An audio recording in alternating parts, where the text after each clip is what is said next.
हाल ही के दिनों में नेपाल की तरफ से कुछ ऐसी बातें सामने आई हैं जिस पर भारत ने सख्त ऐतराज जताया है, लेकिन ये पड़ोसी देश भारत के साथ सीमा विवाद सुलझाते हुए बेहतर रिश्ते की पहल भी कर रहा है। इस पर ज्यादा जानकारी दे रहे हैं हमारे वरिष्ठ सहयोगी उमाशंकर सिंह। नेपाल के 100 रुपए के नोट पर भारत के कई इलाके को अपना इलाका दिखाने वाला नेपाल अब भारत के साथ सीमा विवाद सुलझाना चाहता है। ऐसा नेपाल के उप प्रधानमंत्री नारायण काजी श्रेष्ठा, जो कि नेपाल के विदेश मंत्री भी हैं, उन्होंने कहा है। काठमांडू में दिए एक बयान में उन्होंने कहा है कि हम भारत के साथ सीमा विवाद को सुलझाना चाहते हैं। हम इसे राजनयिक तरीके से टेबल पर बैठकर बातचीत के जरिए हल करना चाहते हैं। हम इसके लिए एक पहल कर रहे हैं।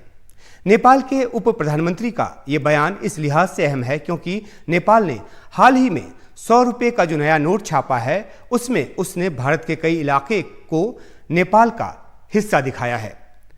ये इलाके हैं लिपुलेख, लिम्पियाधुरा और कालापानी, जिस पर नेपाल अपना दावा करता रहा है, लेकिन भारत इसे सिरे से खारिज कर चुका है।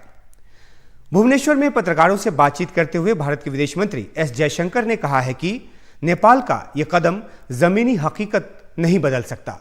हमारा रुख साफ है कि हम सीमा संबंधी मुद्दों पर एक स्थापित मंच के जरिए बातचीत कर रहे हैं। इसके बीच में वे एक तरफा तरीके से ऐसा कदम उठा रहे हैं। भारत और नेपाल के बीच करीब 1800 किलोमीटर लंबी सीमा है। दोनों देशों के बीच सुस्ता और कालापानी दो जगहों पर सीमा विवाद है। ये 1816 से चला रहा है। 1816 में ईस्ट इंडिया कंपनी और नेपाल के बीच सुगौली समझौता हुआ। इसके बाद करीब 25 साल तक विवाद शांत रहा, लेकिन इसके बाद फिर से विवाद पनपने लगा।